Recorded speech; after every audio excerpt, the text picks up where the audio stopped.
And now it's time for the Insiders with Chuck Chvala and Scott Jensen, sponsored by the Wisconsin Counties Association and Michael Best Strategies.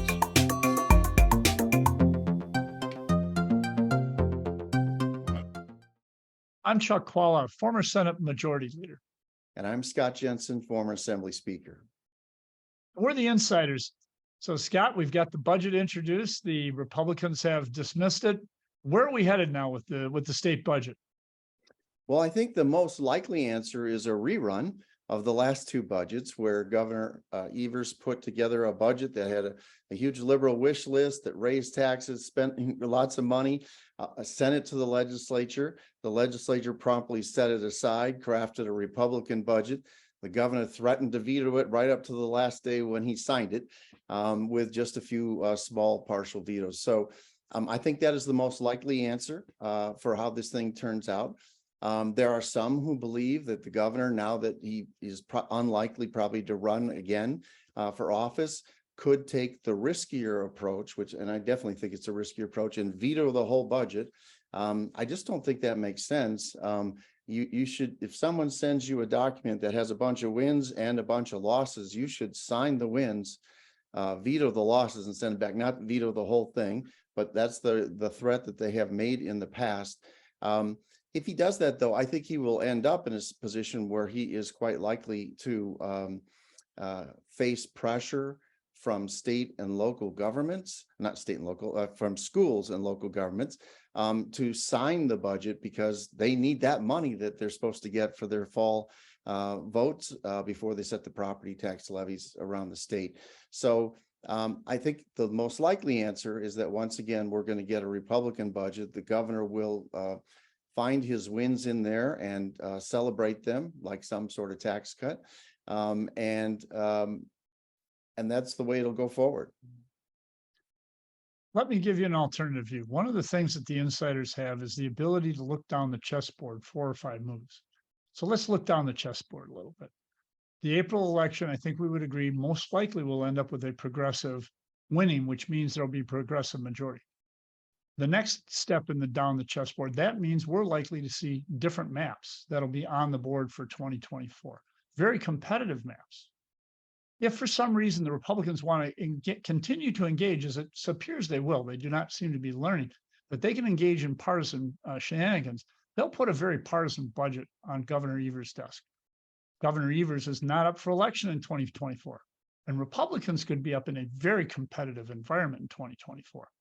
If Governor Evers were to veto the entire budget, he is not up for election. Republicans are facing entirely new maps.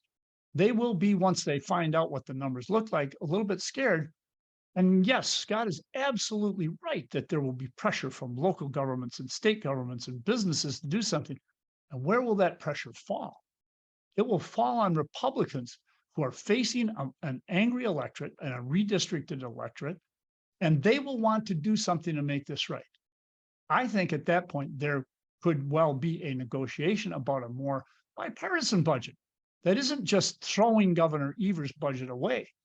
I think that is entirely possible. And frankly, it is the correct strategic thing to do. And frankly, if you look 4 or 5 moves down the chessboard, it makes sense politically.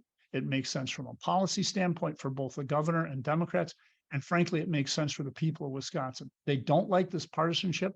They don't like the fact that shared revenue has cut their EMT staffs and their police officers. And I'll guess what? There's only 2 to tango in this matter if the budget isn't signed. And the only one that's on the ballot are Republicans in the Assembly and the Senate. I think that you could see a very different ending to this budget scenario than you had a few years ago when the governor was new, had to show that he could govern. He's shown that now. He has an opportunity to act strategically. And I would not be surprised to see him do that. Well, I will say this. I think you're right that the voters are tiring of partisan polarization. But your whole argument is premised on the notion that the Evers administration knows how to negotiate a bipartisan deal, and they do not. They have never shown that capacity. It is not the way they operate. They look at this as a political chessboard. How do I score a political point?